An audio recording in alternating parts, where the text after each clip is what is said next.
Amin asia debata mata. Doa sian anakna Tuhan Yesus Kristus Tuhatai. Amin. Horas manugut marihita manginang dongan nahira holongan jalan api nasupasun itu Tuhan Yesus Kristus. Salam sehat.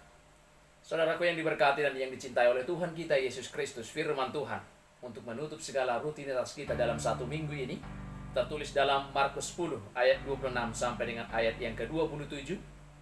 Demikian kebenaran firman. Mereka makin tercengang dan berkata seorang kepada yang lain, "Jika demikian, siapakah yang dapat diselamatkan?" Yesus memandang mereka dan berkata, "Bagi manusia hal itu tidak mungkin, tetapi bukan demikian bagi Allah. Sebab segala sesuatu mungkin bagi Allah." Demikian kebenaran firman. Saudaraku yang diberkati dan yang dicintai oleh Tuhan kita Yesus Kristus, kesulitan untuk meninggalkan harta adalah sikap batin manusia yang cenderung melihat bahwa tujuan hidup adalah harta benda yang dimilikinya. Kita bisa yakin bahwa Yesus pasti tidak marah bila kita memiliki harta. Dengan kata lain, Yesus tidak pernah memusuhi orang kaya yang memanfaatkan kekayaannya bagi keselamatan orang. Namun, ketika kita terikat dengannya dan tidak mau berbagi, maka problem akan muncul di sana.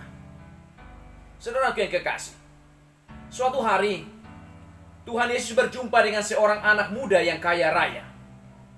Anak muda itu seorang yang saleh dan mentaati seluruh hukum Taurat Tuhan. Dengan bangga dia mengatakan kepada Tuhan Yesus, "Semuanya telah kuturuti. Apalagi yang masih kurang?" Jawaban dari Tuhan kemudian membuat ia pergi dengan sedih. Apakah perkataan Tuhan Yesus yang membuat anak muda itu pergi? Tuhan Yesus berkata kepadanya, "Jika engkau hendak sempurna, pergilah. Juallah segala milikmu dan berikanlah itu kepada orang-orang miskin, maka engkau akan beroleh harta di sorga. Kemudian datanglah kemari dan ikutlah aku." Sesungguhnya bukan harta atau uang yang menjadi titik sentral dari perkataan Tuhan Yesus. Allah tidak menentang orang untuk berhasil dan kaya. Sebab firman-Nya sendiri menuliskan bahwa berkat Tuhanlah yang menjadikan kita kaya. Susah payah tidak akan menambahinya. Amsal 10 ayat yang ke-22. Tuhan sendiri ingin memberkati manusia. Tuhan ingin orang menjadi sukses dan berhasil. Ada banyak orang-orang dalam kisah Alkitab yang hidupnya berkelimpahan. Contohnya Abraham, Ishak, Yakub, Ayub, Daniel, Nehemia, Lydia. Adalah beberapa nama yang bisa disebutkan hidup dalam berkelimpahan. Mereka kaya dan makmur. Kalau demikian, mengapa Tuhan Yesus mengatakan bahwa lebih mudah seekor unta masuk melalui lubang jarum daripada orang kaya masuk dalam kerajaan Allah? Persoalan utama di sinilah hati. Orang kaya tersebut ingin mempunyai hidup yang kekal, ingin masuk ke dalam kerajaan sorga, namun fokus utama hatinya bukanlah pada Allah sang pemilik sorga, tetapi pada kekayaannya. Hal itulah yang terlihat dari tindakannya yang pergi meninggalkan Yesus dengan sedih karena banyak hartanya. Ia tidak mau mempersembahkan hartanya untuk kemuliaan Tuhan. Hatinya terikat pada uang dan kekayaannya. Pusat hidupnya sesungguhnya bukanlah Allah, meskipun ia mengaku hidup saleh, mentaati perintah-perintah Tuhan. Pusat hidupnya adalah pengejaran kekayaan dan harta. Sehingga ketika Tuhan memintanya untuk menyumbang orang-orang miskin dengan menjual seluruh hartanya, ia tidak sanggup memenuhi permintaan Tuhan Yesus tersebut. Hidupnya sebenarnya tertuju pada perkara duniawi dan bukan pada kerajaan surga dan kehidupan yang kekal. Saudara yang kekasih, dalam nas kita hari ini bisa kita lihat yang pertama, Allah dan Mamon. Dalam kesempatan lain, Tuhan Yesus mengingatkan betapa berbahaya bila manusia mendewakan kekayaan melebihi Tuhan. Matius 6 ayat 24 mencatat perkataan Tuhan Yesus, "Tak seorang pun dapat mengabdi kepada dua tuan, karena jika demikian, ia akan membenci yang seorang dan mengasihi yang lain. Atau ia akan setia kepada seorang dan tidak mengindahkan yang lain. Kamu tidak dapat mengabdi kepada Allah dan kepada Mamon." Amanginang, dapat ditarik sebuah kesimpulan bahwa mammon adalah sikap yang mendewakan uang atau kekayaan. Sikap itu tanpa disadari bisa membuat manusia jatuh ke dalam kejahatan. Mengapa? Firman Tuhan menulis di dalam 1 Timotius 6 ayat 10. Karena akar segala kejahatan ialah cinta uang.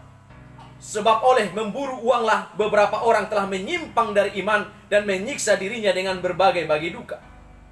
Saudaraku yang kekasih, sikap cinta akan uang atau kekayaan kerap membuat manusia menjadi gelap mata dan menghalalkan segala cara untuk meraihnya. Kasus yang menggobohkan tanah air di akhir-akhir tahun yang lalu tentang GT merupakan salah satu contoh bagaimana dia kemudian berkolusi dan melakukan praktek-praktek yang sepatutnya untuk meraih kekayaan. Memang pada akhirnya dia berhasil menjadi kaya. Namun seumpama cendawan yang tumbuh di musim hujan, hal itu tidak bertahan lama.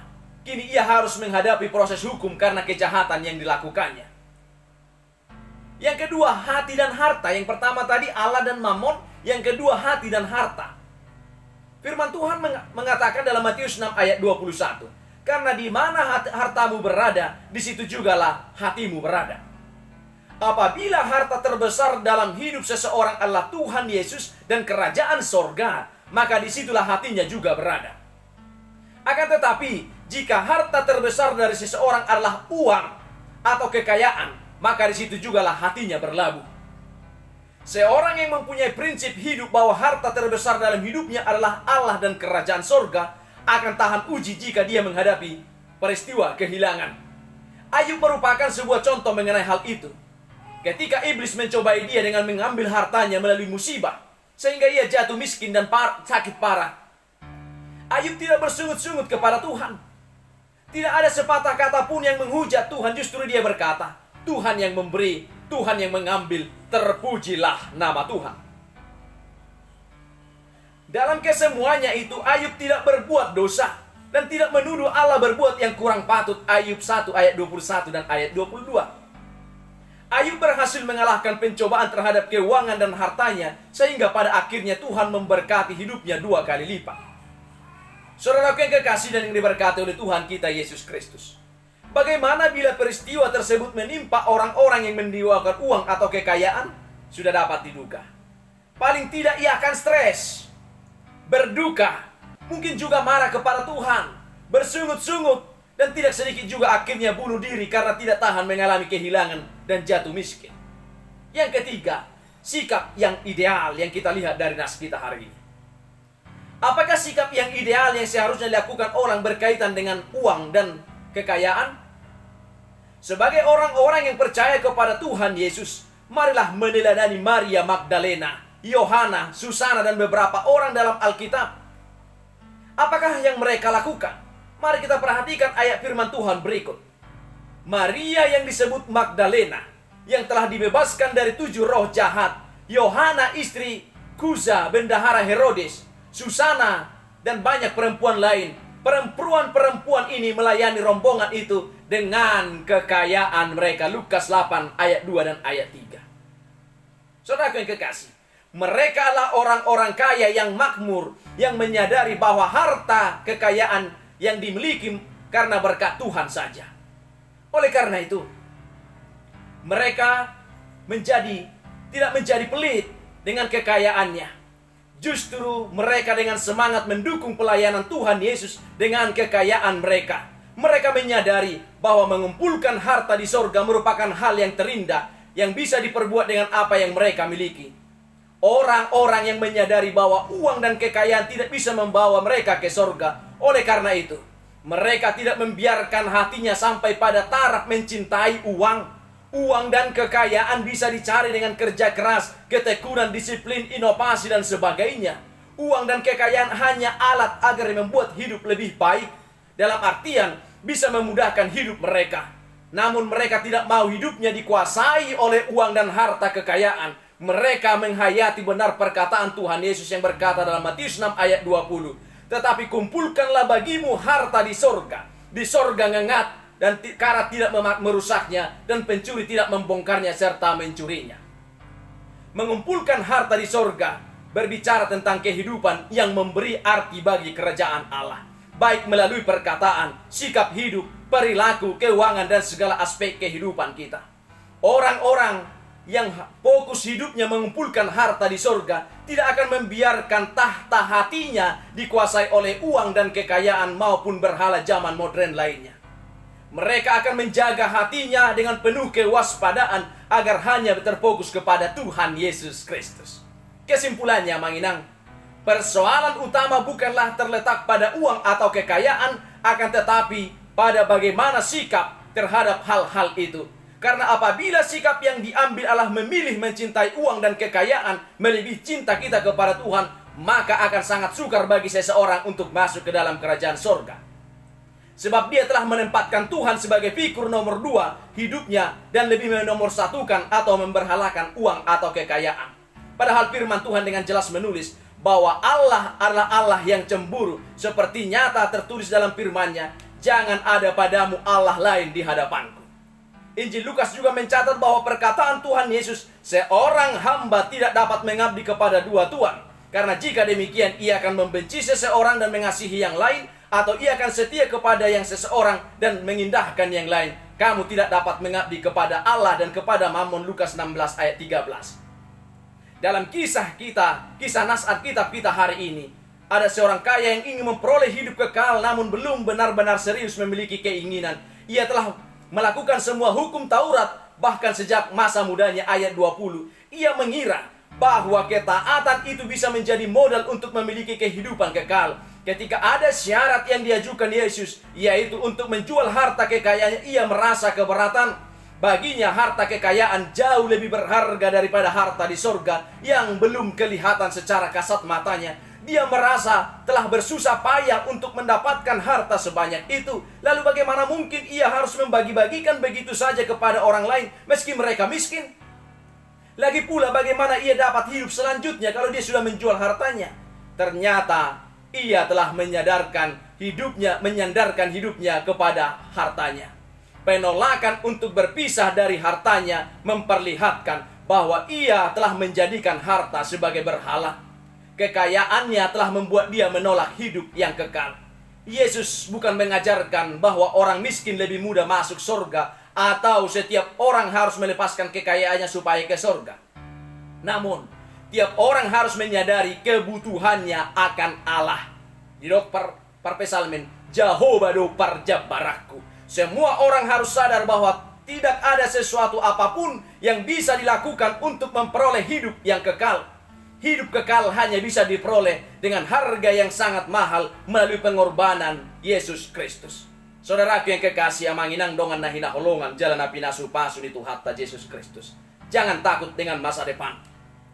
Sebab firman-Nya dengan tegas telah mengatakan, jangan kamu menjadi hamba uang dan cukupkanlah dirimu dengan apa yang ada padamu. Karena Allah telah berfirman, aku sekali-kali tidak akan membiarkan engkau dan aku sekali-kali tidak akan meninggalkan engkau. Ibrani 13 ayat 5. Tuhan Yesus pasti memberkati kehidupan orang-orang yang mengasihinya. Oleh karena itu, pilihlah untuk mencintai Tuhan melebihi cinta kita terhadap hal-hal yang lain. Sekali lagi, pilihlah untuk mencintai Tuhan melebihi cinta kita terhadap hal-hal yang lain.